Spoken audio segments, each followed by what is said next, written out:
Now then we have solved a few questions here and there. ठीक है कि evaluate कैसे करते हैं, इसका determinant हमने find out किया है, right? So we have solved these questions. Now we will see कि आज हम लोग क्या करना है. ठीक है, देखते हैं. चलो let us start. So हमने determinants देखा. We have seen introduction also, what is a matrix. Now we will see what are minors and cofactors. ठीक है, minors and cofactors. तो जो मैंने element वाली बात की थी ना, element of a matrix, उसी का एक part है minors and cofactors. ठीक है. So yes, yeah, one more activity is there for you, that you have to tell me where else you can see a matrix. तो ये हम देखेंगे कुछ ही देर में. We will see this कि मैट्रिक्स को हम रियल लाइफ में कहाँ पे देख सकते हैं और एग्जाम्पल्स में देने वाली. बट इससे पहले हम लोग देखेंगे what is a minor and cofactor. Okay, yes. तो देखो माइनर कौन है. 10 सेकेंड्स लो और ये डेफिनेशन पढ़ो. डेफिनेशन पढ़ने के बाद मुझे बताओ कुछ समझा या नहीं. ठीक है, कम ऑन.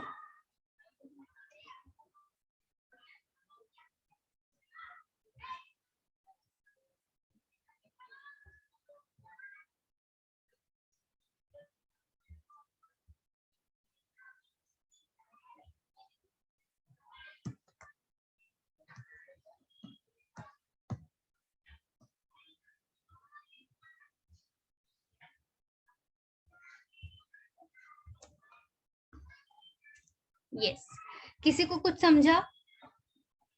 अगर समझा हो तो आप सिर्फ, मैं एक्सप्लेन करने नहीं बोलूंगी, सिर्फ यस या नो बताओ मुझे चैट में. Okay, Sneha is saying yes. Okay, what about others? Okay, very good Aditi. Honesty, no, नहीं समझा है. ठीक है, कोई बात नहीं. और कोई?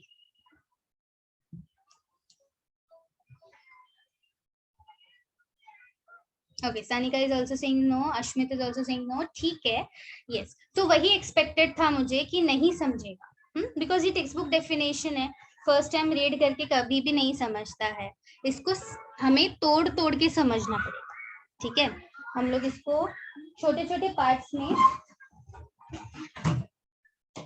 we'll break it down and then we will study. The minor of an element aij is defined as a determinant obtained by eliminating ith row and jth column.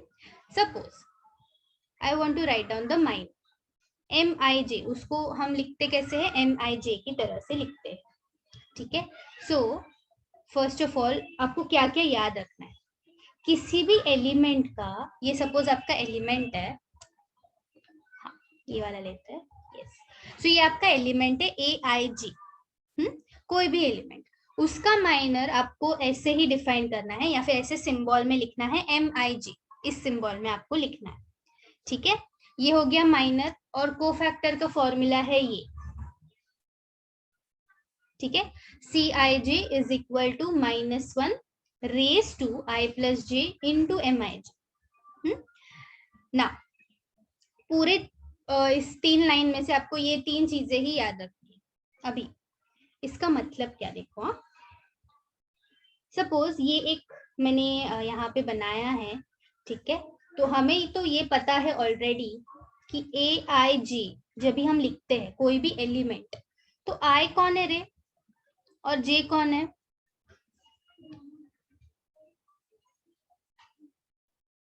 चलो स्टूडेंट्स, जो लोग लास्ट टाइम थे वो तो हम पक्का इसका answer आना चाहिए. या row and column, correct Ashmit अंसानिका, वेरी गुड. तो आई है मेरा रो और ये है कॉलम. हमेशा ऐसे ही आएगा, रो बड़ा भाई है ऐसे याद रखो. तो वो पहले आएगा, column is next, column is second number. ये हमें पता है. लेट्स से मुझे इसका अभी ये 3x3 मैट्रिक्स है, मुझे A11 का माइनर चाहिए. सो एलिमेंट aij का माइनर भी ऐसे ही लिखोगे हम लोग, M11. ठीक है, तो M11 कौन है? A11 का माइनर है, ठीक है, A11 का माइनर है, ओके, M11। इसको फाइंड कैसे करेंगे, M11 is equal to nothing but obtained by eliminating ith row and jth column। अरे एलिमिनेट करना है, मतलब इसको टारगेट किया, एलिमिनेट किया रो एंड कॉलम। अच्छा, व्हाट इज अ माइनर, वही तो मैं बता रही हूँ अभी। ओके, माइनर क्या है, माइनर जस्ट इसका डिटर्मिनेंट बोलते हैं हम इसको, ठीक है। It is a determinant which is obtained by eliminating row and column. तो इसको बस ऐसे लिखना है आपको, A22 A32 A, अच्छा थोड़ा सा जगह लगेगा शायद, A32 A23 एंड A33, ठीक है। तो माइनर मतलब क्या, एक्चुअली डिटर्मिनेंट ही, बट कौन सा डिटर्मिनेंट, तो ऐसा डिटर्मिनेंट जो हमें मिलेगा रो एंड कॉलम को कैंसिल करके। अभी समझा कौन है माइनर, है ना? Yes yes, correct, very good. तो ऐसे क्वेश्चंस पूछा करो, देन मुझे और अच्छे से एक्सप्लेन करने मिलेगा। Very good Sanika. ओके, ये है माइनर।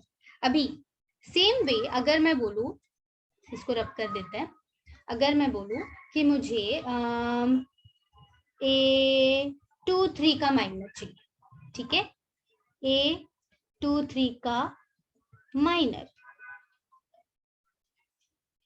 मुझे चाहिए, ओके।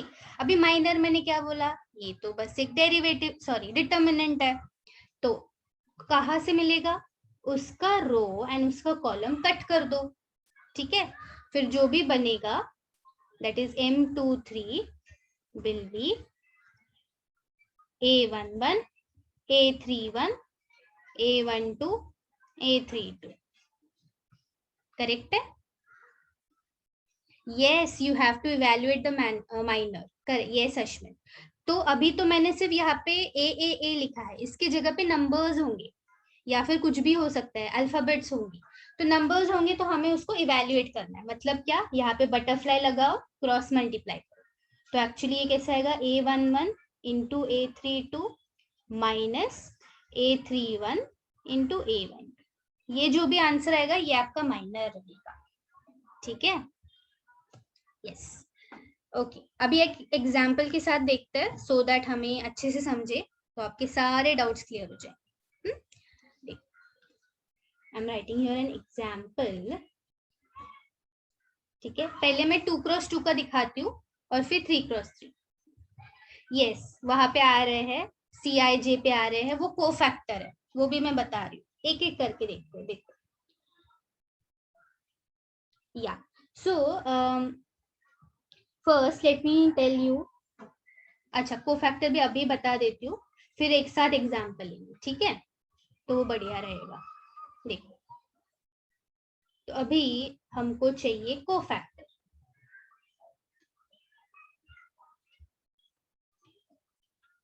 कोफैक्टर, ठीक है। कोफैक्टर को भी हम ऐसे ही लिखेंगे C23, मतलब ये जो नंबर्स है ना नीचे लिखे हुए रो एंड कॉलम नंबर, वो सेम रहेगा, यहाँ पे सेम, माइनर के लिए भी सेम, कोफैक्टर के लिए भी सेम, ठीक है, वो सेम ही रहेगा। C23 कैसे निकालते, देखो, ये होता है formula -1 raise to I plus J into MIJ, ये फॉर्मूला है। अभी I और J का वैल्यू आपको पता है, ये है आपका I, ये है आपका J, ठीक है। तो मैं इसको ऐसे लिख सकती हूँ क्या, -1 रेज टू 2 प्लस 3 M ऑफ 23 M23, करेक्ट? अभी समझा? सी, ये था हमारा फॉर्मूला। यस, वेरी गुड, ठीक है। हाँ, तो ये 2 प्लस 3 हो जाएगा 5, -1 raise to 5 into M23, correct. अभी -1 raise to any odd number will give you odd number only, that is -1 into M23, और M23 तो आपको यहाँ से मिल ही जाएगा प्रीवियस स्टेप से, So this is how you find out C23. Okay और ये ना आपको हर एक एलिमेंट का करने आना चाहिए. अगर आपके सामने 9 एलिमेंट्स है, ये देखो ये 3x3 मैट्रिक्स है, हमारे सामने 9 एलिमेंट्स है, तो हर एक एलिमेंट का हमें कोफैक्टर एंड माइनर निकालने आना चाहिए. Okay so we will see an example directly. देखो मेरे पास फर्स्ट जो आपका आज का क्वेश्चन सेट है, that we have to just find out the minor and cofactor. तो वी विल सॉल्व इट. चलो फिर और क्लियर हो जाएगा. Come on, let's do it. Find the minors and cofactors. So solution आप पहले क्या कर सकते हो, सारे minors आप एक साथ ही find out कर सकते हो. See, M11 से start करेंगे. एक काम करती हूँ मैं, पहले तो हम लोग इसको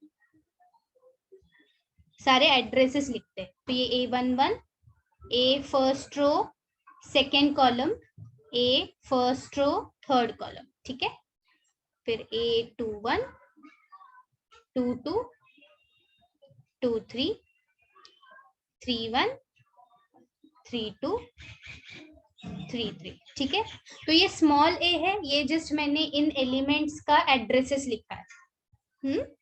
फिर हमको चाहिए पहला M11. ओके M11 देखो M11 कैसे निकालेंगे रे. पहले तो A11 जो है उसको टारगेट बनाओ. ठीक है, A11 को टारगेट बनाओ और फिर उसका रो एंड उसका कॉलम कैंसिल कर दो. ठीक है, उसका रो एंड उसका कॉलम कैंसिल कर दो. फिर जो भी बचेगा उसको हम यहाँ पे लिखते हैं 2, 7, -1, 2. अभी इसको इवैल्यूएट करेंगे जैसे कि हम डिटर्मिनेंट इवैल्यूएट करते हैं. Correct. So 2 2s are 4 minus 7 into -1, that is 11. Correct. समझा ये वाला फर्स्ट एग्जाम्पल.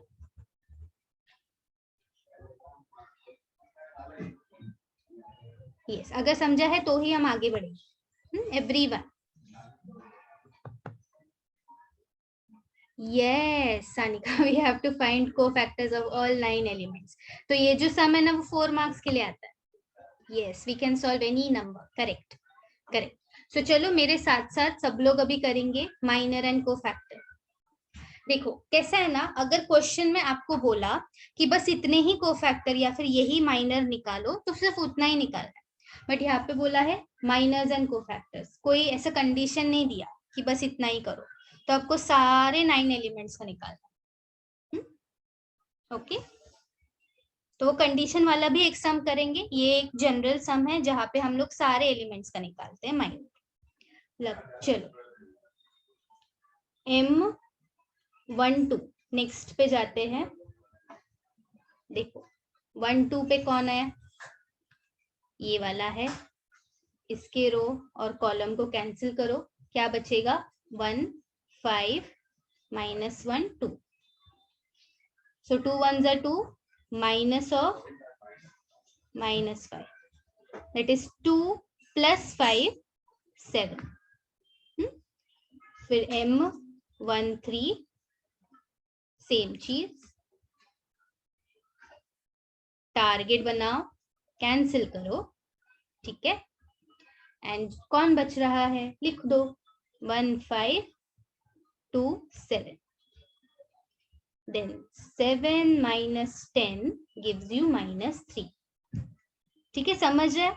अभी इसके बाद जो है मतलब इसके जो सारे बाकी के हैं वो फाइंड आउट करोगे. M21 yes, M22, M23. ठीक है, M31, M32 एंड M33. ठीक है, करो और मुझे ये 6 वैल्यूज बताओ. चलो I will give you some time and then even I will solve. Come on. ऐसे टाइप का हम ये एक ही सम करेंगे, बिकॉज फिर ये यू विल नो कि ये कैसे सॉल्व करना है। तो फिलहाल I will also give you the question here side में, ठीक है।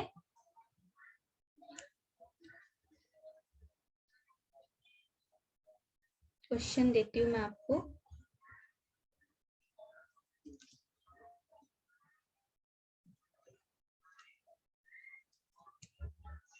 दे तो क्वेश्चन है आपके सामने, फटाफट मुझे सॉल्व करके जस्ट नंबर्स बताओ क्या आ रहा है सीक्वेंस में।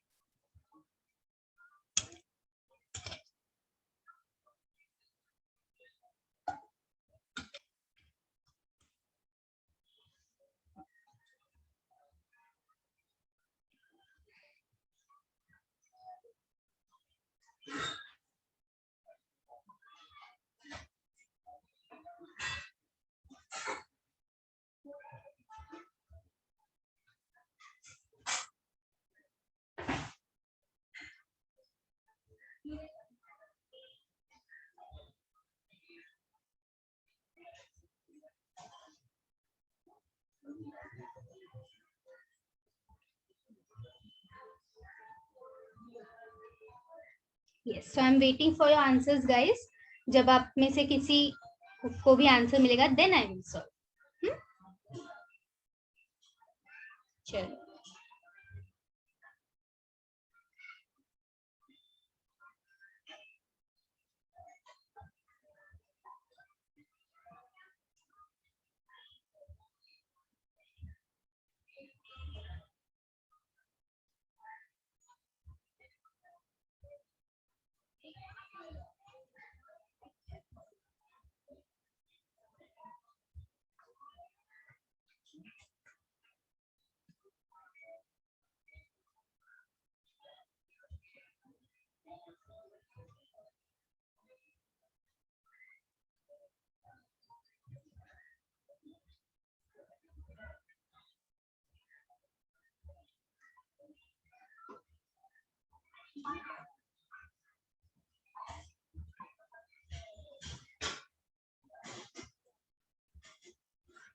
ओके, M21, अच्छा ठीक है, मैं देखती हूँ।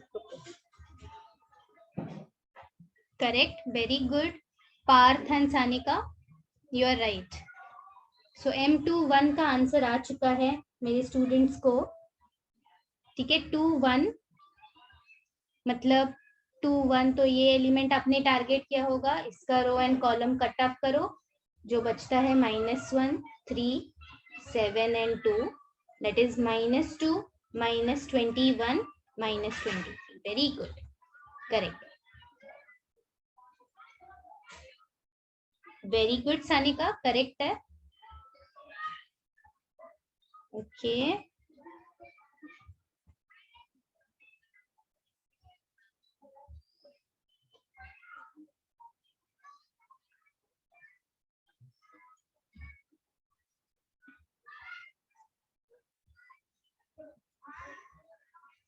ओके, जस्ट ना आप 3-2 को चेक करो सानिका, M32 एक बार चेक करो, बाकी तो करेक्ट है।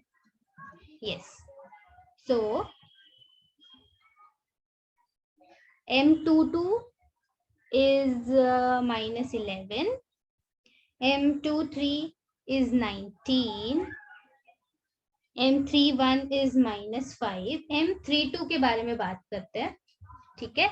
3-2 मतलब थर्ड रो सेकेंड कॉलम, तो 7 टारगेट, कट करो इसको, कौन बचा, 2, 1, 3, -1, दिस इज -2, -3, तो -5 आएगा,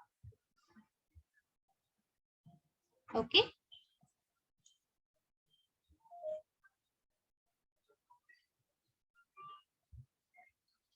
yes, and the last one is 5, okay. तो ये आपको आंसर्स आने चाहिए माइनर्स की। किसी को भी कोई डाउट माइनर्स में? Yes, Sneha, very good Sneha, okay, very good, ठीक है। Parth, any doubt? Ashmit?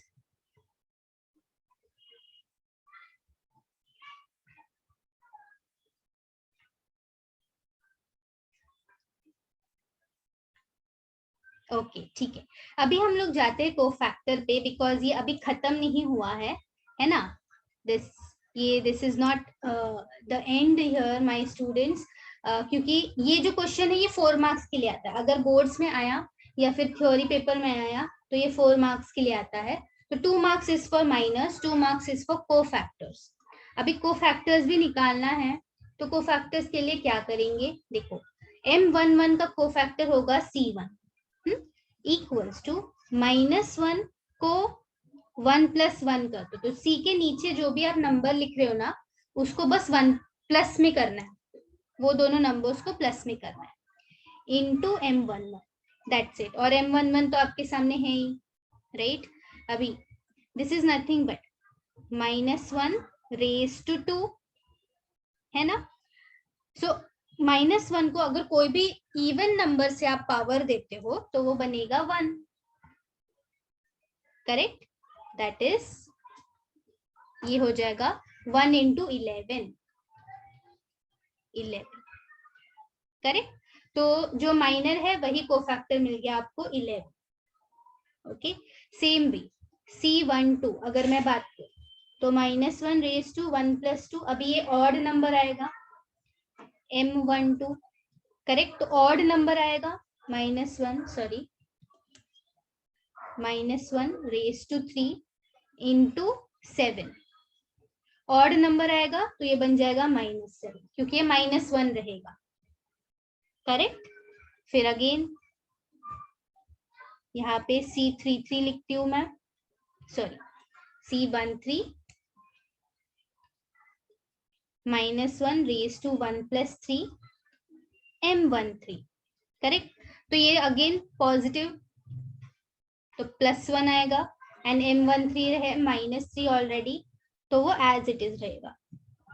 Okay, now quickly tell me about the rest of them. ठीक है, बताओ।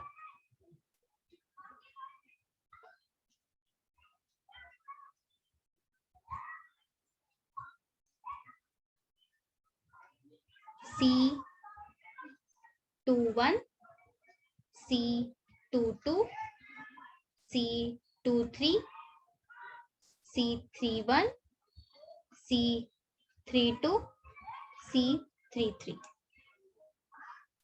ओके, आई थिंक क्वेश्चन आ रहे हैं। Explain the cofactor again. Yes sure Sneha. Okay, देखो कोफैक्टर का जो फॉर्मूला है, देखो मैं फॉर्मूला लिखती हूँ पहले तो यहाँ पे कि CIG, IG मतलब वही row number column number, equals to -1 raise to I + G। ठीक है, -1 रेज टू I + G, ये होता है CIG into minor of IG, मतलब जो माइनर आप निकाला ना अभी अभी ये वाला, वही आपको यहाँ पे मल्टीप्लाई करना है। तो अगर मैं 2 1 की बात करूं तो ये C21 कैसे बनेगा, -1 raise to 2 + 1 into M21 equals to, अभी -1 रेज टू 2 + 1 इज 3, M21 कौन है आपके सामने, ये M21 दैट इज -23। ठीक है, अभी -1 रेज टू 3, अगर -1 है और आपका कोई ऑड पावर है तो वो -1 ही आएगा ना वापस, that is -1 into -23, minus minus आपको मिलेगा 23, correct. So this is your C21। अगर अभी मैं C22 की बात करूं, so this will be -1 raise to 2 + 2 into M22। ठीक है, so this is -1 raise to 2 + 2 मतलब 4, M22 हमारे सामने है -11। ओके, अभी ये पॉजिटिव इवन पावर है, ठीक है, 4 इज अ इवन पावर, तो this will become 1 and this will be -11 only, so -11 answer. yes, समझा स्नेहा?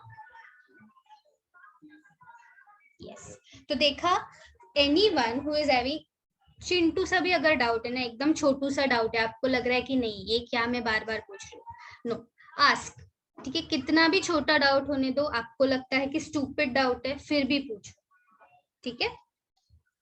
आपकी वजह से जो लोग नहीं बात कर रहे हैं उनका डाउट भी क्लियर हो जाता है, राइट। ओके, अभी इसी तरह से we have to find out all the cofactors, all the cofactors. तो एक आप पैटर्न नोट कर सकते हो कि अगर आपको पॉजिटिव पावर मिल रहा है, 2 पॉजिटिव पावर है, तो ये माइनर एज इट इज मिलेगा। अगर यहाँ पे ऑड पावर है, ठीक है, ये इवन पावर था, यहाँ पे ऑड पावर है 2 3, तो मुझे क्या मिलेगा, इसका आंसर -19 मिलेगा। मैं डायरेक्टली लिख सकती हूँ। अगेन ये 3 1, 3 + 1 = 4, तो इवन पावर आएगा, मतलब ये एज इट इज मिलेगा मुझे -5, ठीक है। 3 + 2, अगेन ऑड पावर, तो ये -5 का हो जाएगा +5, एंड अगेन ये 5। तो आप ऐसे भी कर सकते हो, मतलब अगर आपको फटाफट चाहिए आंसर क्रॉस चेक करना है जल्दी जल्दी, तो आप इसको ऐसे भी कर सकते हो, ठीक है। समझा है एवरीवन? यस। तो अगर ये क्वेश्चन 4 मार्क्स के लिए आता है या फिर थ्योरी पेपर में आता है, मार्क्स थोड़े कम ज्यादा हो सकते हैं, 3 मार्क्स के लिए भी पूछ सकते हैं। अगर थ्योरी पेपर में आता है और आपको बोला है कि सिर्फ माइनर कोफैक्टर, तो आपको सारे एलिमेंट्स का माइनर कोफैक्टर ऐसे ही निकालना है। पहले माइनर निकालो, फिर कोफैक्टर निकालो। Very good, yes, okay, perfect perfect, ठीक है। अभी देखो एक और क्वेश्चन करते हैं। यहाँ पे देखो ये वाला question, I'm going to show you this one first. तो जैसे कि आई थिंक सानिका का डाउट था कि हमें हमेशा सारे एलिमेंट्स के कोफैक्टर और माइनर निकालने हैं क्या? नहीं, रीड द क्वेश्चन केयरफुली। आपको क्वेश्चन में क्या पूछा है वो आप रीड करो, तो उससे आपको समझ जाएगा कि आपको सारे क्वेश्चंस में निकालना है कि नहीं निकालना। अभी यहाँ पे देखो, what is the question? Show that, C evaluate तो बोला है शो दैट -A21 × M21। अभी ये कौन है रे? ये तो माइनर है, करेक्ट, ये भी माइनर है और ये भी माइनर है। मुझे क्या शो करना है? LHS = RHS। LHS में कौन है? कुछ तो है, मतलब प्रोडक्ट, मल्टीप्लीकेशन, एडिशन, माइनर और एलिमेंट का, राइट। ये कौन है रे? स्मॉल, ये एलिमेंट है, हाँ, स्मॉल a मतलब एलिमेंट, मतलब ये, ठीक है। ये जो वैल्यू है इसका, इस इक्वेशन का, it is equal to value of A. Value of A मतलब डिटर्मिनेंट, ठीक है, डिटर्मिनेंट ऑफ ए। तो ये आपको प्रूफ करना है LHS = RHS, ठीक है। अभी इसमें आप सिर्फ ये 3 माइनर निकालोगे, जितना बोला है उतना ही करोगे, ठीक है। यहाँ पे बोला है कि सारे माइनर निकालो, सारे कोफैक्टर निकालो, नो, ओनली माइनर, क्योंकि M दिख रहा है मुझे, कोफैक्टर भी नहीं निकालेंगे हम। So here LHS,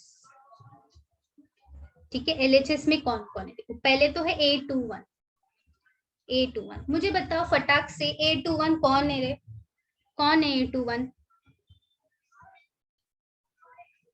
6, very good, correct. तो ये देखो सेकेंड रो फर्स्ट कॉलम 6 है ना? वेरी गुड, करेक्ट करेक्ट, सबका दिमाग एकदम फटाफट दौड़ रहा है, वेरी नाइस। 6 है, फिर उसका माइनर मुझे चाहिए, मतलब M21। तो अभी अभी तो हमने देखा ना, माइनर मतलब डिटर्मिनेंट। रो और कॉलम को डिलीट करो, कौन बच रहा है वो देखो। एंड यस, ये स्टेप आपको बार बार लिखने की जरूरत नहीं है, इट इज नॉट कंपल्सरी। अगर आपको सिर्फ देख के भी ओरली आता है ना, you can solve. Okay, someone is giving me answer, okay, let me see. This is -3 × -7, 3 7 = 21, plus हो जाएगा -5 5 = 25, correct, -4, very good very good, correct, -4 आया माइनर, ठीक है, ये हो गया। अभी इसके बाद और क्या बोला है? मुझे बोला है अच्छा मैं यहाँ पे एक लाइन बना के करती हूँ कि मुझे बोला है A22 भी चाहिए रे। A22 कौन है रे फिर? A22 correct, 0 very good, 0। A22 is 0 और M22 कौन होगा रे फिर? अभी हम लोग डायरेक्टली पता करते हैं, ठीक है। 2 इंटू -7 इज -14 -5 या -19। 2 1 5 -7, this is -19, correct, perfect. Next, अभी नेक्स्ट मुझे और कौन चाहिए? A23 चाहिए, A23 जो कि है 4 एंड M23 कौन है रे? M23 भी बता दो।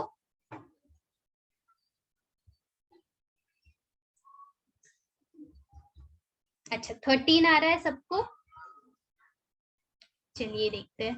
M23 मतलब इसको और इसको कट करेंगे, सो 2 5 10 -3, करेक्ट, माइनस ऑफ -3, तो ये 13 आ जाएगा, वेरी, ठीक है।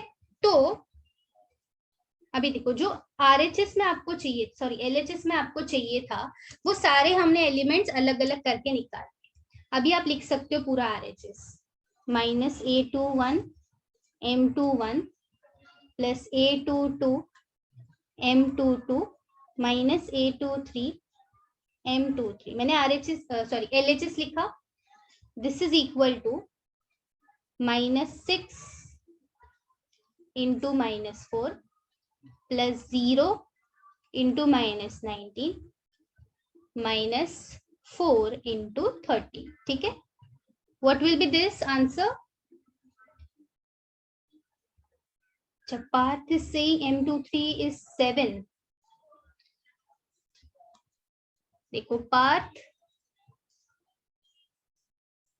M23 ऐसे बनेगा ना, सी 2 -3 1 5, correct. So 2 5 are 10 minus of, ये बीच में माइनस साइन कंपल्सरी, 3 1 are -3, तो ये प्लस हो जाएगा 30, ठीक है। तो ये माइनस साइन में कभी कभी गलती हो जाता है, ओके। ये देखो 6 4 are 24 पॉजिटिव, क्योंकि दोनों निगेटिव निगेटिव है, ये तो 0 ही आ जाएगा। -4 इंटू 13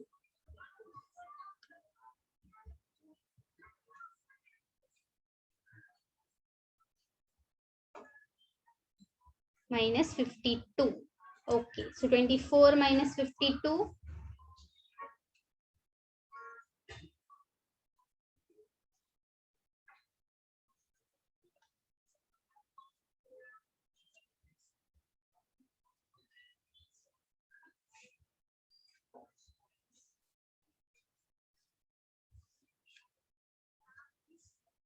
या सो -47 या -28, कौन सा वाला?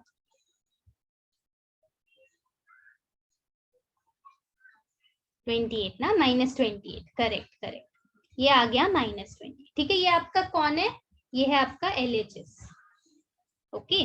आपके RHS में कौन है रे? डिटर्मिनेंट ऑफ ए, तो डिटर्मिनेंट तो आपको आता ही है, अभी फाइंड आउट करना, right. That is RHS is equal to determinant of A. मैं लिखती हूँ यहाँ पे वापस A हमारा कौन है? 2 -3 5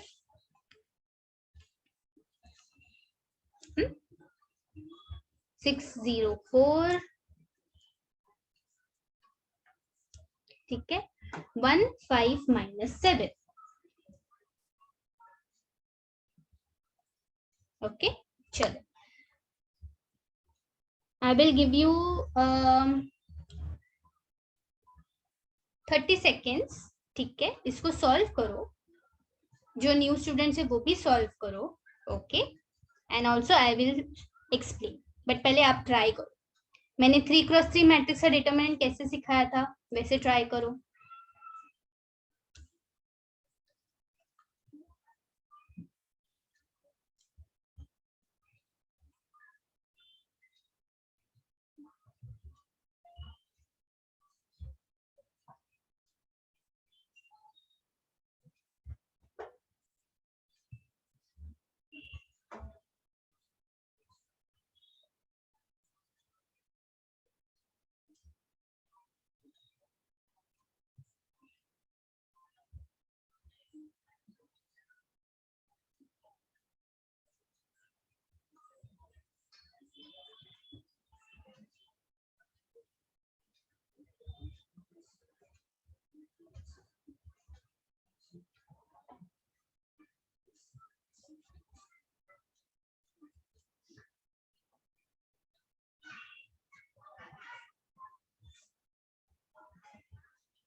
यस,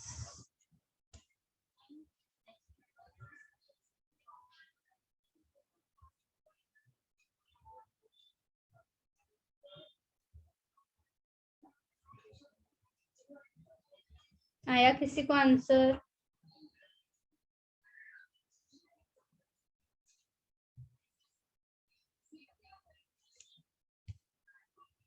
ओके, यस, तो करेक्ट आंसर आ रहा है -28 ही आना चाहिए इसका, क्योंकि LHS equal to RHS proof करना है ना।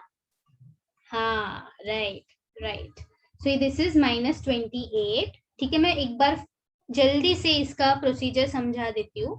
ठीक है, सो whenever we solve a 3x3 matrix, first you have to write on the first element. First element लिखा, डिटर्मिनेंट लिखो, फर्स्ट एलिमेंट को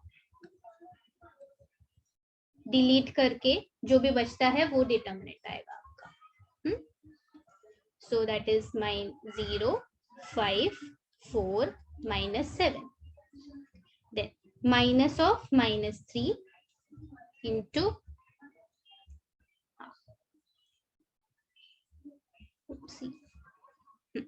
so this is 6, 1, 4, -7 plus 5 into 6105। ठीक है, सो ये जो आप कर रहे हो ना, तो फर्स्ट तीनों एलिमेंट्स आप फर्स्ट रो में से ले रहे हो, करेक्ट? तीनों एलिमेंट आप फर्स्ट रो में से ले रहे हो, पहले ये वाला एलिमेंट, फिर ये वाला एलिमेंट, फिर ये वाला एलिमेंट, राइट? तो इसको बोलते हैं एक्सपांशन थ्रू रो 1। ठीक है, तो ये जस्ट याद रखो कि मैंने ऐसे बोला है, एक्सपांशन थ्रू रो 1। अभी इसको नॉर्मली सॉल्व करेंगे, 2 इंटू 0 माइनस, तो ये 0 कहाँ से आया? 0 into -7, 0, 5 4 20, minus into minus +3, -42 -4 +5 into 6 5 30, -0. When you solve this, you will get -28 as the answer, which is RHS. Okay, so you can see very clearly that LHS is equal to RHS. मतलब जो हमें question में बताया था, this is equal to the value of it, that is determinant. ठीक है, समझा है? या so Sanika, your previous doubt कि माइनर और कोफैक्टर सारे 9 एलिमेंट्स का निकालना है क्या? So it will depend on your question. अगर क्वेश्चन में सिर्फ माइनर कोफैक्टर बोला, then yes you will have to find out all 9। या फिर अगर 2x2 मैट्रिक्स है तो वो और छोटा हो जाएगा। बट अगर नहीं बोला है, अगर सिर्फ आपको M या C दिख रहा है, तो फिर उतना ही करो, उससे एक्स्ट्रा करने जाने की जरूरत नहीं है। ओके माय डियर स्टूडेंट्स, तो see I have uploaded the text book on your Phoenix app. आप स्टडी मटेरियल सेक्शन में जाओ, मैथ्स में जाओ। ठीक है, मैथ्स में मैंने पार्ट 1 पार्ट 2 दोनों टेक्स्ट बुक्स अपलोड करी है, तो उसमें आप ये चैप्टर ढूंढो, मैट्रिसेस। उसमें आपको ऐसे बहुत सारे क्वेश्चंस दिखेंगे, सॉल्व्ड एग्जांपल्स, एक्सरसाइज, मिसलेनियस। ठीक है, तो जरा देखो टेक्स्ट बुक। किसी ने खोल के देखा क्या टेक्स्ट बुक? M1 या M2 कोई भी देखा? Very good, very good. अगर नहीं भी देखा होगा तो अभी भी टाइम है। I have uploaded in the app. If you don't find it, let me know, I will tell you where to find. ठीक है, PDF है फिलहाल। अगर आपको हार्ड कॉपी मिल रही है बुक स्टोर में से, so you can get that also, लेके आओ। ठीक है, चलो, तो एक और क्वेश्चन है मेरे पास। ठीक है, देखो उसमें क्या करना है, find the determinant expanding along third column. ठीक है। नॉर्मली जो भी हम डिटर्मिनेंट सॉल्व करते हैं तो हम लोग ये फर्स्ट, फिर ये सेकेंड, फिर ये थर्ड ऐसे करते हैं। इसको बोलते हैं एक्सपांडिंग अलोंग फर्स्ट रो। ठीक है। बट अभी हमको बोला है कि आपको डिटर्मिनेंट तो फाइंड आउट करना है एक्सपांडिंग अलोंग थर्ड कॉलम। ठीक है, थर्ड कॉलम। तो थर्ड कॉलम कौन सा है रे? ये वाला है ना, करेक्ट? ये वाला थर्ड कॉलम है। तो बस इसी के साथ करना है आपको। देखो कैसे करेंगे आप, see very carefully. It is very simple but still sometimes confusion होता है, तो हम लोग स्टार्ट करेंगे यहां से इस बार। Start with 2। So I will write down like this, determinant of A equals to, पहले 2 लिया, फिर 2 का माइनर। ठीक है, ऐसे, करेक्ट? दिस इज -2, -3, 3 एंड 4, ये लिख दिया। फिर हम लोग क्या करते हैं रे, जो सेकेंड वाला लिखते हैं उसके पहले हम लोग माइनस साइन लिखते हैं ना, वही करना है यहाँ पे भी।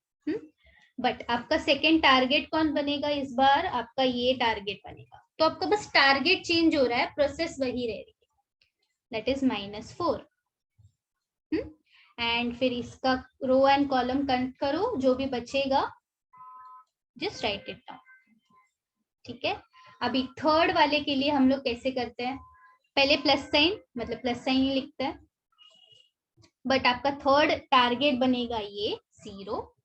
सो +0 into row and column delete, -1, -2, 1 and 3। Okay, ये समझा है क्या सबको? यस। तो ये क्यों कर रही हूं मैं, क्योंकि आपको ना पूछा है क्वेश्चन में, स्पेसिफाई किया है कि सिर्फ और सिर्फ थर्ड कॉलम पे ही मुझे चाहिए। ठीक है। Okay, Sanika has also got the answer. Okay, चलिए देखते हैं आंसर करेक्ट है कि नहीं। सो 2 into -8 plus 9 plus 4 into -4 plus 3 plus 0। अभी ये 0 है तो आपको आगे करने की जरूरत ही नहीं है, because this 0 will into 0 will be 0 only, so no need to solve that. So this will be -2, this will be -4 I guess, correct? तो -6 आंसर आ रहा है रे मुझे तो। नो, अच्छा ठीक है, कैन यू टेल मी कहाँ पे मेरा मिस्टेक हुआ है?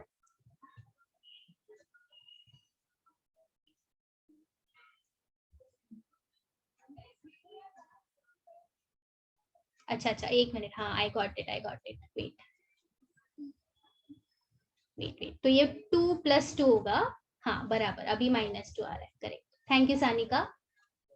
ओके, अभी ठीक है ना, -2, राइट? हाँ ठीक है, वेरी गुड।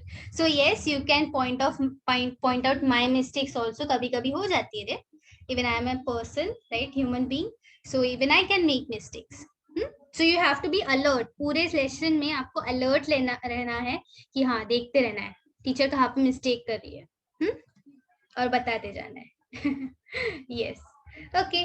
सो ये समझा है। अगर मैं यहाँ पे कोई भी अभी लिख सकती हूँ, थर्ड कॉलम के जगह पे मैं कुछ भी लिख सकती हूँ कि सेकेंड रो या फिर फर्स्ट कॉलम, ऐसे कुछ भी, तो आपको आएगा फिर भी सॉल्व करने को। Will you be able to do it still? Yes. तो प्रोसीजर वही है, बस आपके टारगेट्स बदलेंगे अकॉर्डिंग टू द क्वेश्चन। ठीक है।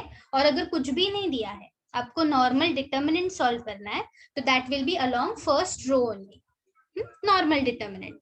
ठीक है, ठीक है, चलो ओके। तो ये था everything about minors and cofactors. ठीक है। नाउ थोड़ा सा हम लोग ऑफ टॉपिक जाते हैं, and I am going to come here again. तो minors and cofactors is done. ठीक है, यस, वेरी गुड। तो ये जो है, where can you see a matrix? कहाँ पे आपको एक मैट्रिक्स दिख सकता है? आपको मैं कुछ ऐसे एग्जाम्पल्स अभी दिखाने वाली हूँ कि आप सोचोगे अरे ये भी पॉसिबल है, ये तो मैंने कभी सोचा ही नहीं था। आपको ऐसे लगेगा।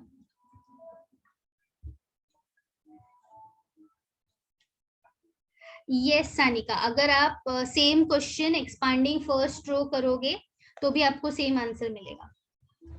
Yes, you can try it. Okay, yes, ठीक है। तो now I am sharing my screen and please let me know if you can see it.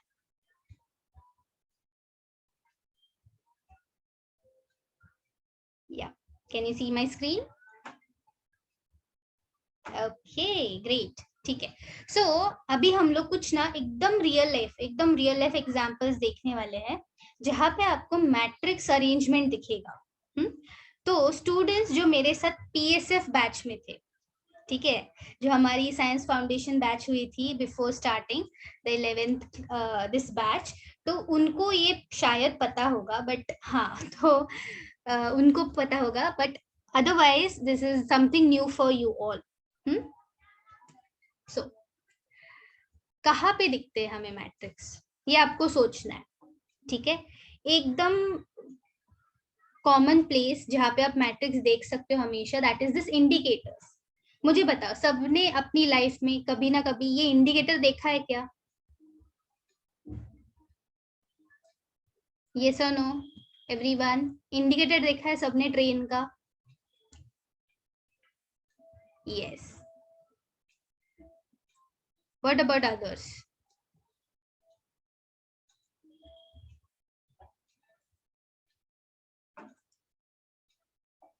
Yes, yes, ठीक है।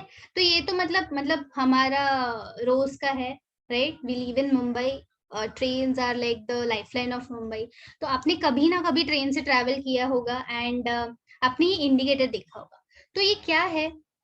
ये एक अरेंजमेंट है, ठीक है। इसको बोलते हैं हम लोग एलईडी मैट्रिक्स। क्या बोलते हैं हम इसको? ठीक है, ये होता है एक एलईडी मैट्रिक्स। ओके, तो छोटे छोटे जो एलईडीज होते हैं ना, लाइट्स, ठीक है, तो वो छोटे छोटे एकदम प्रॉपर अरेंजमेंट में होते हैं, ठीक है, ऐसे रेक्टेंगुलर फैशन में, ऐसे एकदम छोटे छोटे, एकदम प्रॉपरली ऐसे रेक्टेंगुलर में अरेंज्ड होते हैं। और सिर्फ कुछ ही एलईडीज ग्लो करते हैं और फिर हमें ऐसे कुछ वर्ड्स या फिर नंबर्स दिखते हैं। तो वो ग्लो कैसे करवाते हैं, वो सब प्रोग्रामिंग एंड ऑल इलेक्ट्रॉनिक्स का पार्ट है। बट ये जो अरेंजमेंट आप देख सकते हो ना, ये एक रेक्टेंगुलर अरेंजमेंट होता है, ठीक है, कुछ इस तरह से। तो ये एक छोटा सा, इसको हम बोलते हैं डॉट मैट्रिक्स, ठीक है, डॉट मैट्रिक्स। जो आप बहुत सारे छोटे छोटे जो एक्सपेरिमेंट्स होते हैं या फिर प्रोजेक्ट्स होते हैं ना इलेक्ट्रॉनिक्स के, उसमें यूज कर सकते हैं। तो यहाँ पे आप देख सकते हो कि जो एलईडीज है वो प्रॉपर एक स्क्वायर अरेंजमेंट में, एक के नीचे एक, और जैसे जैसे वो क्लिक कर रहे हैं तो वैसे वैसे वो चेंज हो रहा है उसका कलर, राइट। तो एट ए टाइम सिर्फ कुछ एलईडीज ग्लो करते हैं, उसकी वजह से हमें पैटर्न दिखता है।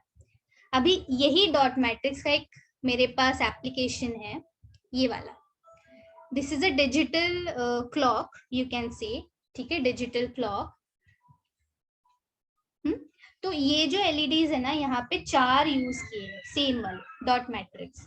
तो ये देखो, ये 1 है, ये नंबर 2 है, ये नंबर 3 है, ये नंबर 4 है। देख सकते हो आप एकदम क्लियरली, है ना।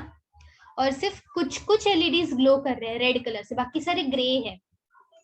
तो ऐसा कमांड दिया है उसको, ऐसा कोड लिखा है कि एट ए टाइम बस उतने ही एलईडीज ग्लो करेंगे और आपको एक नंबर दिखेगा। Okay, it is a very fascinating thing.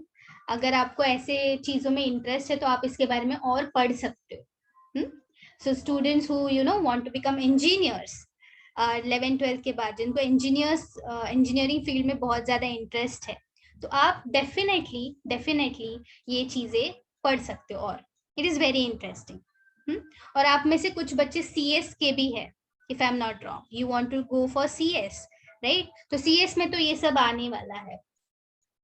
ठीक है, so it is a very nice and very interesting thing. And one more thing, आपने ऐसे भी कुछ क्या बोलते हैं होर्डिंग्स पे देखा होगा, राइट? ऐसे स्क्रॉल होते रहता है मैसेज, है ना?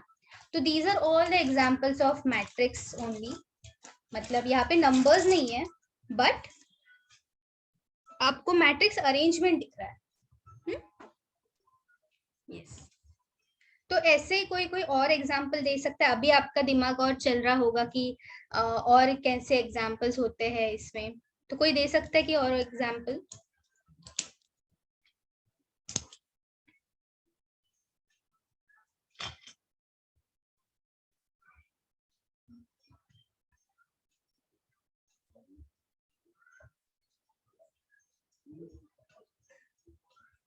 Okay, elevator. Yes Parth, correct. तो एलिवेटर में जो आपको वो नंबर्स दिखते हैं वहां पे, यस, वो एलईडी ही है.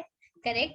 Sneha is saying calendar and maths notebook. Yes, maths notebook में भी सारे एकदम प्रॉपर्ली अरेंज होता है. कैलेंडर भी हमने लास्ट टाइम डिस्कस किया था. Very good. Graph book, yes Sanika, correct. तो मैं बेसिकली ये जो एलईडी वाला था ना, वो पूछ रही हूँ कि एलईडीज आपको ऐसे एलईडीज कहाँ पे दिखते हैं? जैसे कि पार्थ ने बताया एलिवेटर्स में, इन बस, या जो बहुत ही एडवांस बसेस है आजकल, कहीं कहीं दिखती है हमें, बस में है. करेक्ट. वहां पे ऐसे ही एलईडीज पैनल होते हैं. Very good, correct. Yes yes. ठीक है. तो आज के बाद जब भी आप ऐसे कोई भी जगह पे आपको एलईडी दिखा या फिर कुछ भी ऐसे दिखा ना, तो आपको समझ जाना है कि हाँ, this is a matrix arrangement. जो एलईडी का अरेंजमेंट है वो मैट्रिक्स फॉर्म में है. Yes, very good. Share market and decoration lights. Yes, correct correct. बहुत ही ज्यादा एक्टिव हो रहे हैं आप सब लोग. बहुत अच्छा, गुड गुड. ठीक है.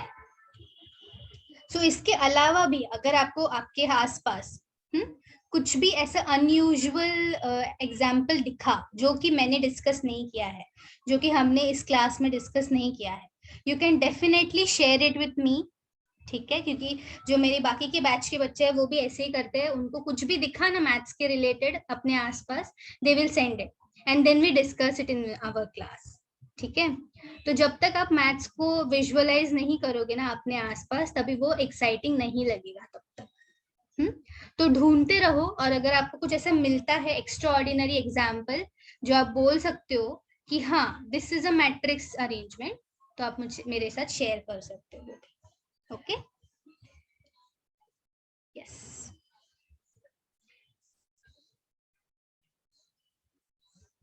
ठीक है बच्चा लोग. चलो. यस. तो हमने देखो क्या क्या देखा आज. Miners and cofactors. माइनर कौन है? माइनर बस एक डिटर्मिनेंट है, बट वो आया कैसे? जो भी एलिमेंट है उसका रो एंड कॉलम को कैंसिल करके जो आपको डिटर्मिनेंट मिलेगा वो माइनर होता है. एंड कोफैक्टर के लिए एक स्पेशल फॉर्मूला ही है, तो बस उसमें सब्स्टिट्यूट करके कोफैक्टर मिलेगा आपको. फिर हमने कुछ एग्जांपल्स देखे, right? And now we are going to go to a new topic, okay, that is properties of determinants. Yes, correct. तो अभी भी आप लोग उसी पे हो. Yes. So Sneha is saying कि buildings which are covered by glasses. हाँ, करेक्ट. तो वो जो ग्लासेस है वो प्रॉपर ऐसे अरेंज होते हैं, एक के नीचे एक, very nicely. So yes, that is also matrix arrangement. Calculator, yes Parth, that is also matrix arrangement. Okay, हाँ, वेरी गुड. अभी आ जाओ एग्जाम्पल से बाहर, थोड़ा सा हमें और देखना है कॉन्सेप्ट. ठीक है. तो प्रॉपर्टीज पढ़ने से पहले आपको ना कुछ ऑपरेशंस आने चाहिए. ठीक है. ऑपरेशन मतलब क्या रे? डॉक्टर करते वो ऑपरेशन क्या? नहीं. ठीक है. सो ऑपरेशंस मतलब हम मैट्रिक्स या फिर डिटर्मिनेंट के साथ क्या क्या चीजें कर सकते हैं. आप उसके साथ क्या कर सकते हो, मैनिपुलेशन या फिर एडजस्टमेंट, उसको हम ऑपरेशंस बोलते हैं. ठीक है. यस. सो इंटरचेंज, इंटरचेंज माने देखो आप ऐसे कर सकते हो, R1 अगर है, ठीक है, रो 1, आप उसको इंटरचेंज कर सकते हो रो 2 के साथ। मतलब बस उसका पोजीशन चेंज कर दो ऊपर नीचे, ठीक है, नो सॉल्विंग।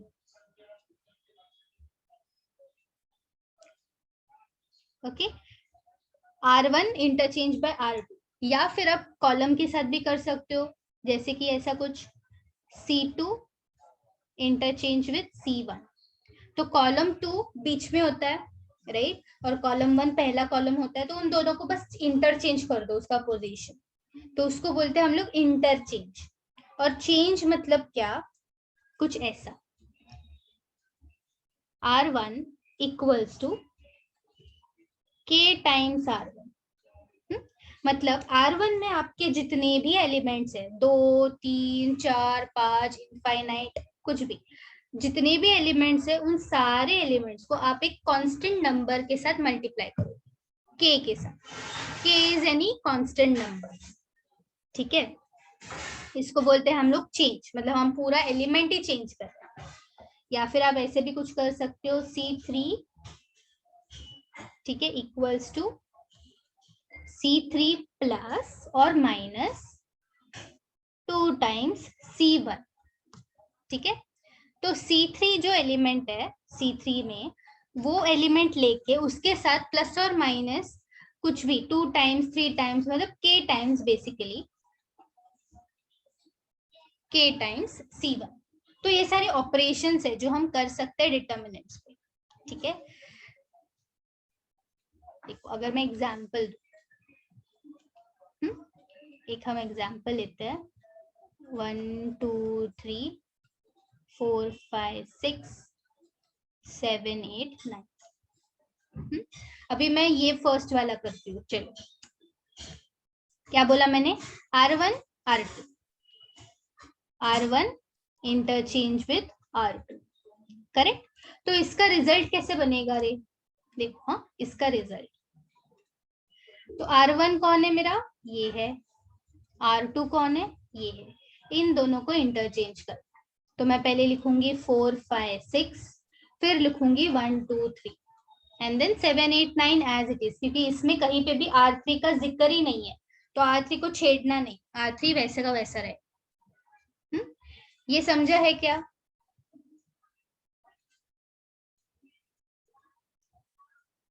बताओ बताओ, समझा है, इंटरचेंज, यस, ठीक है। तो एक काम करती हूँ मैं,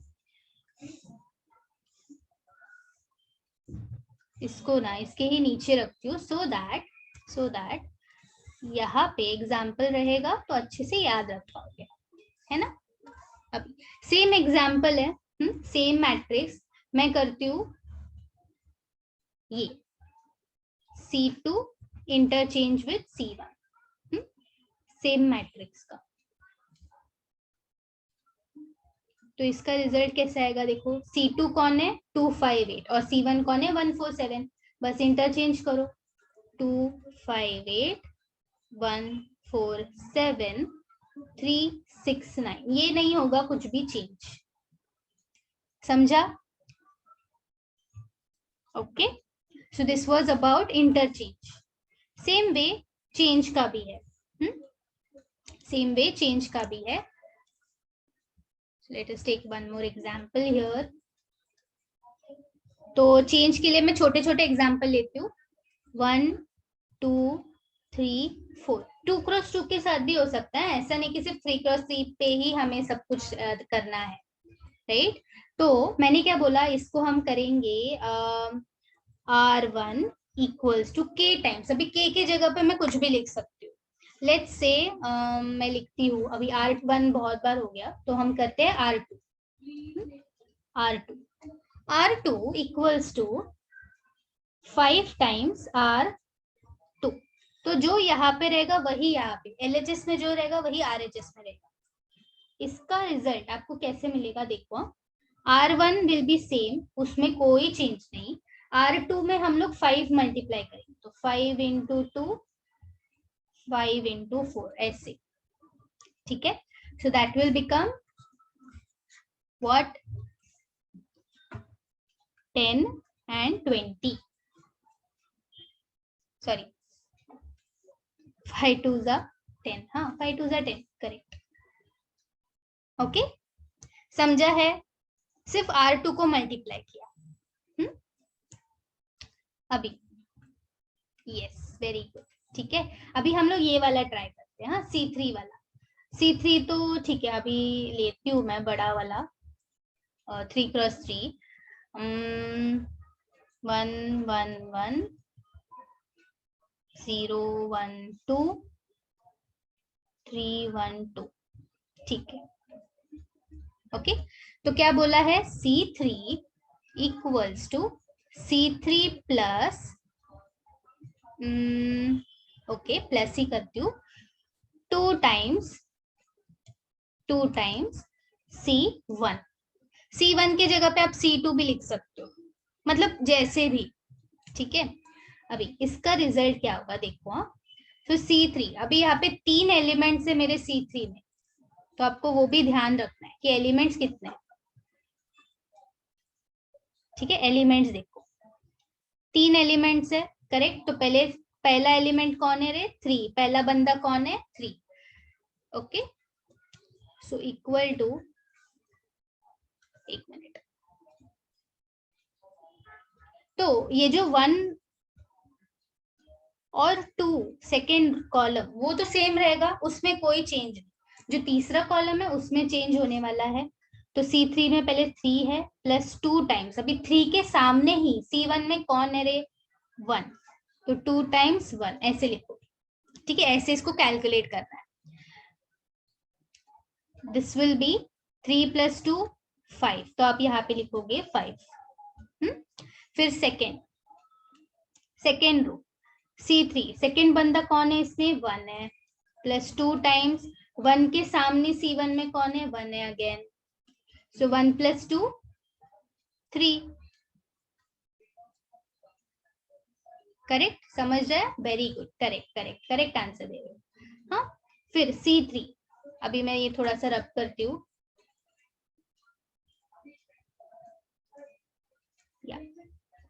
हाँ C3 में लास्ट बंदा कौन है रे, 2, लिखो 2 प्लस 2 इंटू 2 के सामने C1 में कौन है, 1, सो 2 प्लस 2 4, समझा। तो देखो चेंज ना सिर्फ C3 में आया, क्योंकि हमको सिर्फ C3 में चेंज लाना था, ठीक है। यस, तो ये समझा है, चारों ऑपरेशन या फिर एक्चुअली 2 ही ऑपरेशन है, इंटरचेंज एंड चेंज। आप रो के साथ भी कर सकते हो या कॉलम के साथ भी कर सकते हो। 2x2 पे भी कर सकते हो, 3x3, 4x4, या फिर कुछ अलग रेक्टेंगल जैसा होगा उस पे भी कर सकते हो। ओके, समझा सबको?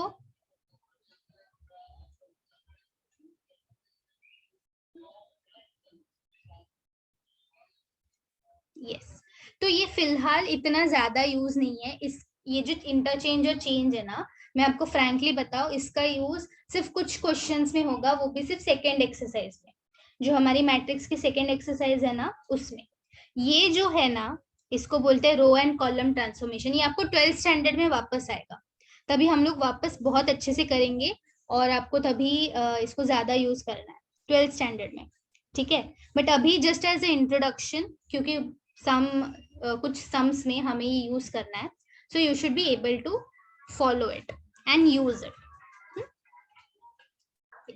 तो ये सब कहाँ पे यूज होगा रे, ये सब यूज होगा आपको प्रॉपर्टीज ऑफ डिटर्मिनेंट्स, ठीक है, प्रॉपर्टीज ऑफ डिटर्मिनेंट्स। तो I will just explain a few properties, जितना हमारे पास अभी टाइम है उतना मैं एक्सप्लेन करती हूँ, and next time we will solve questions on this properties. देखो, सबसे पहली प्रॉपर्टी जो आपके सामने है क्या है, देखो, the value of determinant remains unchanged if its rows and columns are interchanged। अभी आपको इंटरचेंज का मीनिंग पता है ना, मतलब अगर R1 एंड R2 इंटरचेंज हुआ और C2 एंड C3 इंटरचेंज हुआ, या फिर ऐसा कुछ भी इंटरचेंज हुआ, तो भी आपका डिटर्मिनेंट चेंज नहीं होगा। इसीलिए ये सबसे पहले मैंने आपको यही सिखाया, what is interchange. Getting my point?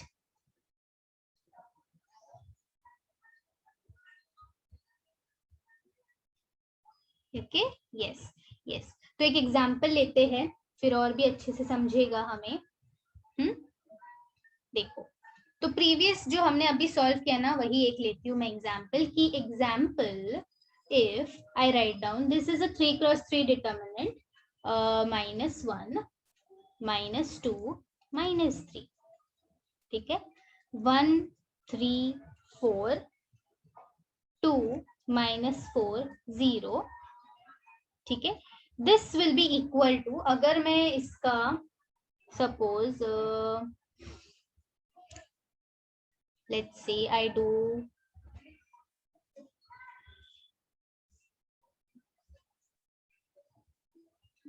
और इसको मैं लिखती हूँ D1, तो इसका जो भी डिटर्मिनेंट आएगा इसको मैं लिखती हूँ D1, ठीक है। और इसको मैं चेंज करती हूँ like C1 interchange with C2, तो क्या बनेगा 1 3 4 -1 -2 -3 2 -4 0। तो ये इंटरचेंज होने के बाद आपको एक D2 मिलेगा, ठीक है, सेकेंड डिटर्मिनेंट मिलेगा। So according to this property, D1 is equal to D2, okay, that is determinant, this determinant is equal to this determinant। समझा ये प्रॉपर्टी? आप रो के साथ भी कर सकते हो, चाहिए तो रो इंटरचेंज करके देखो। हाँ, यस। तो मैं आपको ये एक छोटा सा टास्क देती हूँ कि मैंने तो बस इतना लिखा है, आप वेरीफाई करके देखो। आप D1 फाइंड आउट करो, D2 फाइंड आउट करो और देखो कि आंसर राइट आता है कि नहीं, मतलब मैचिंग आता है, ठीक है। So those who want to cross check कि मैं जो बोल रही हूँ वो सही है कि नहीं, ऐसे ही कैसे हम लोग मैम पे यकीन कर ले, है ना, तो आप खुद प्रूफ करके देख सकते हो। यस, ना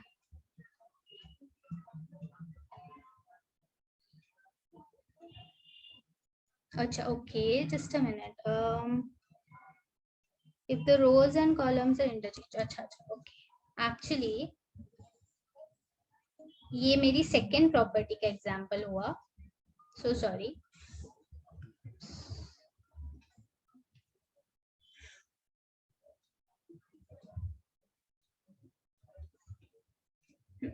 ये एक्चुअली सेकेंड प्रॉपर्टी का एग्जांपल था। Unchanged if rows and columns are interchange. Rows and columns interchange मतलब कैसा, देखो, sleep is equal to wake. ये देखो, ये याद रखो, इसका मीनिंग मैं अभी बता रही हूँ आपको। रोज एंड कॉलम्स दोनों इंटरचेंज हो रहे हैं। जैसे कि अगर मैं बोलूँ, यहाँ पे मैं एक डिटर्मिनेंट लिखती हूँ A B C D E F G H I, ठीक है, और एक और डिटर्मिनेंट लिखती हूँ मैं यहाँ पे। तो यहाँ पे जो लोग सोए हुए हैं ना, कौन सोया हुआ है, ABC सोया हुआ है, राइट, तो उसको जगा देना है, उसको जगा देना है। कैसे, देखो ऐसे, तो ABC को ऐसे लिखना है, sleep is equal to wake.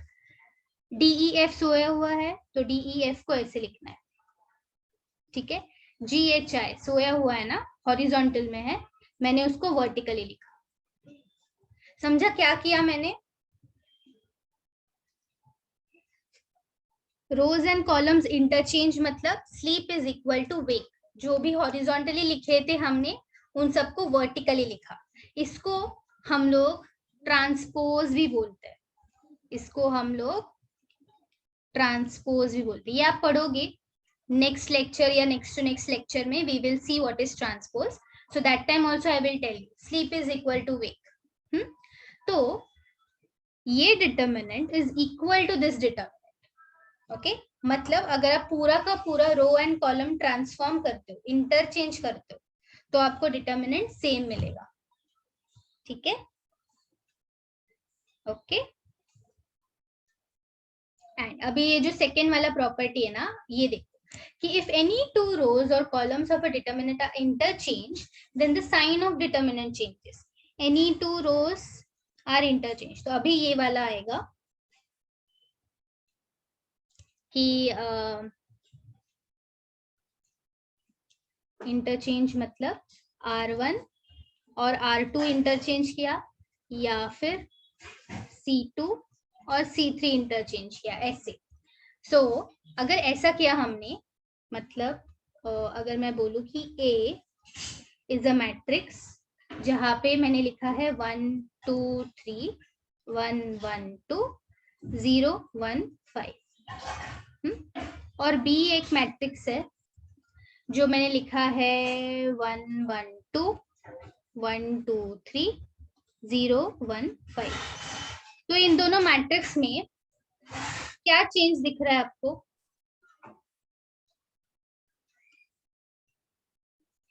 ये दोनों इंटरचेंज है ना? यस और नो? बस, बाकी कोई डिफरेंस नहीं है. करेक्ट? सिर्फ ये दोनों इंटरचेंज है. तो अगर ऐसा कंडीशन है then determinant of A is equal to minus of determinant of B. तो सेम रहेगा, बस माइनस साइन का डिफरेंस रहेगा, दोनों भी डिटर्मिनेंट. ठीक है? तो ये था सेकेंड प्रॉपर्टी जो मैंने बाय मिस्टेकली पहले वाले में ही लिखा. सेम वे अगर मैं C एक अलग मैट्रिक्स लिखूं, जैसे कि let's say 1 6 0 5 7 9 3 0 0. ठीक है? एंड D एक ऐसी मैट्रिक्स लिखूं जहां पे है 0 9 0 6 7 0 एंड 1 5 3. तो इसमें बताओ क्या डिफरेंस है रे इन दोनों में? कौन इंटरचेंज हुआ है? रो इंटरचेंज हुआ है या कॉलम इंटरचेंज हुआ है? पहले तो ये फाइंड आउट करो. कॉलम. करेक्ट, कॉलम इंटरचेंज हुआ है, मतलब ये दोनों ना. यस, C1 एंड C3 ये दोनों इंटरचेंज हुआ है. Correct correct. तो इसका भी C determinant is equal to minus of D determinant. ठीक है? तो दोनों भी वैल्यू सेम रहेगा, बस नेगेटिव साइन का डिफरेंस रहेगा दोनों में. ओके? तो ये थी दो प्रॉपर्टीज. फर्स्ट प्रॉपर्टी क्या था? अगर आप पूरा का पूरा रो एंड कॉलम इंटरचेंज करते हो, मतलब sleep is equal to wake करते हो, then it is a same matrix. तो D1 is equal to D2 same है. बट अगर सिर्फ आप कोई दो रोज या दो कॉलम्स इंटरचेंज करते हो पोजीशन वाइज, रो ही रहेगा, मतलब जो सोए हुए हैं वो सोए हुए ही रहेंगे, बट सिर्फ हम इंटरचेंज कर रहे हैं पोजीशन, तो उसमें आपको बस एक माइनस साइन का चेंज मिलेगा. ठीक है? इतना समझा है एवरीवन? Okay, yes.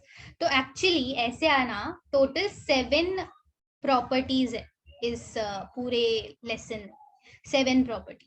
और जो हमारे एक्सरसाइज 4.2 है, ठीक है, 4.2, ये पूरी एक्सरसाइज इन प्रॉपर्टीज के ऊपर ही बेस्ड है.